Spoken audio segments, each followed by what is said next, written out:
Hi everyone, Deadeye here, and recently some rumored specs for the next series of RTX GPUs got leaked, and I had some thoughts, so that's what this video is. So let's quickly go over what they are. Supposedly the RTX 5090 will come in with 21,000 CUDA cores, 32 gigs of GDDR7 memory, in a wide 512-bit sized memory bus, and consuming a supposed 600 watts of power.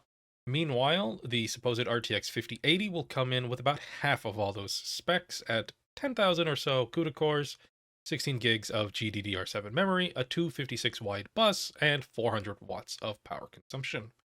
In this Excel sheet are a couple of previous generation cards to give a comparison. So my first reaction when seeing these specs, if they are true, is that 5090 is not meant for enthusiasts. Judging from NVIDIA's previous behaviors in their GPU generational launches, it does really seem that the 5090 is not meant for enthusiasts. It's not meant for you and I to go play video games with. It's meant for prosumers, people who are making content. That was a similar stance with the 4090, and then before that, there was the Titan series for the kind of same thing. With that many CUDA cores, expect a gulf in performance between the 5090 and the 4090, similar to the 4090 and the base 4080. Also, that's a lot of RAM and a lot of a new memory standard. This is going to be at a very expensive card. I wouldn't be surprised if this is at least 2 grand. I want it to be cheaper, of course. I want to be able to afford it.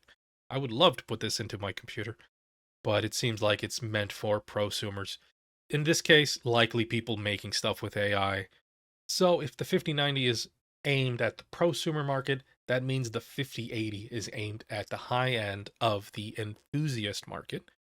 And with those specs, it's a little bit disappointing.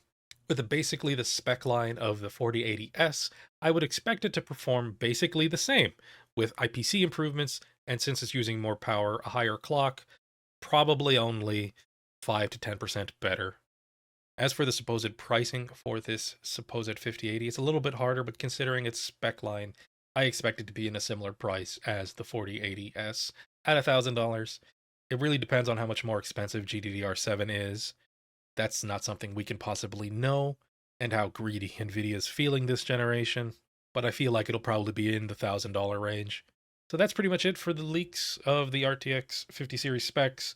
The thing that I find to be dubious the most is actually that power usage at the 5090 series. 600 watts is the limit of the 12-volt high power connector, so that's not leaving any room to grow, and that's a bad place to put yourself in if you are someone making and selling these kinds of devices, you know?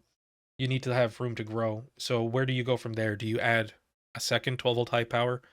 Do you create a new standard? There's 75 watts that also comes from the PCI slot that's not included in there. So that's about it. Where do you grow? IPC and efficiency improvements, we've seen with the current trends, that's not happening in the CPU space or the GPU space, really. So where do we go from here? That's the thing I keep coming back to with these supposed specs, at least in the power space. That's also a very wide memory bus, but it might to be expected with a card in the prosumer space. So if these rumors hold true, expect that 5090 to be incredibly good at crunching graphics and also be incredibly expensive, and then expect the 5080 to be kind of a disappointing improvement. That's my general thoughts on these RTX leaks. Leave a comment below what you think of what I said or what you think of these leaks. All right, that's it for me. Hope you all enjoyed. Hope to see you soon.